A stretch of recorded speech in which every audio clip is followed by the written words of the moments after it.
When firefighters run into a building, the fires are burning hotter, faster, and they are giving off more toxin. It isn't the flames that are most dangerous. It's the smoke. Everything now is made out of synthetics, plastics, and all kinds of different styrenes. The International Fire Association has deemed every house fire a hazardous material incident because of the increasing levels of hydrogen cyanide and carbon monoxide found at scenes. Right now, cancer is the #1 killer of firefighters in America, where it used to be heart attacks. Curtis Dunn with the Firefighter Cancer Support Network says firefighters are 2 times more likely to develop certain cancers. It's the most dangerous, under-recognized threat to the health and safety of nation firefighters. A statistic all too real for Green Bay Fire Captain Todd Gertz. It was stage 4. It was in my pelvis and in my lungs. Gertz was diagnosed with testicular cancer in 2007. I was scared. I was scared for my kids and my wife because we were young.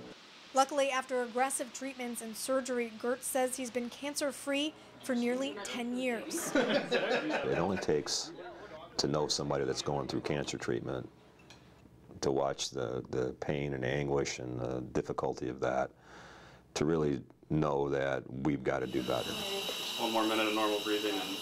Green Bay Metro Fire Department is changing the way they fight fires. Air packs are now mandatory for even small car or garbage fires.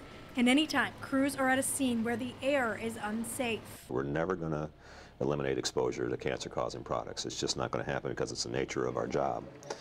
But we can do things to help eliminate the length of the exposure, the toxicity of the exposure. During this training exercise, only wood and hay are burning. But within a minute, monitors alarm.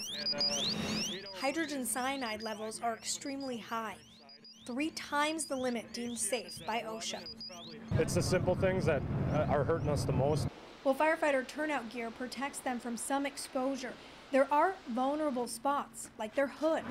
This whole hood piece here that goes around the neck and over your head is all going to be filled with soot and smoke and cancer-causing chemicals.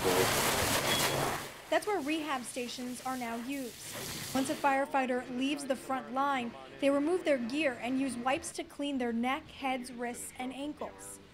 Experts say that can take away 80% of the carcinogens. It's not so much that one acute incident, it's the chronic exposures over and over and over again over a 30-year career that manifests itself. Each firefighter has 2 sets of turnout gear. Immediately after returning from a fire, they're required to wash their gear, including their gloves and hood. They're able to set the washing cycle depending on how dirty their gear is. We never washed our gear. We never took a shower. We'd go home the next day and you'd take a shower and you could smell all the stuff coming out of your skin pores. Education and awareness playing the biggest role in helping change the culture. Gear is never brought off the apparatus floor into living quarters or left in cars. They need to pay attention to it. They need to pay attention to it for themselves, for their health, for long term. Captain Todd Gertz hopes his story helps younger firefighters. When you're young, you do feel invincible. And at this point in my career, I know I'm not invincible, and I'm thankful that I'm still here. Megan Lowry, NBC 26.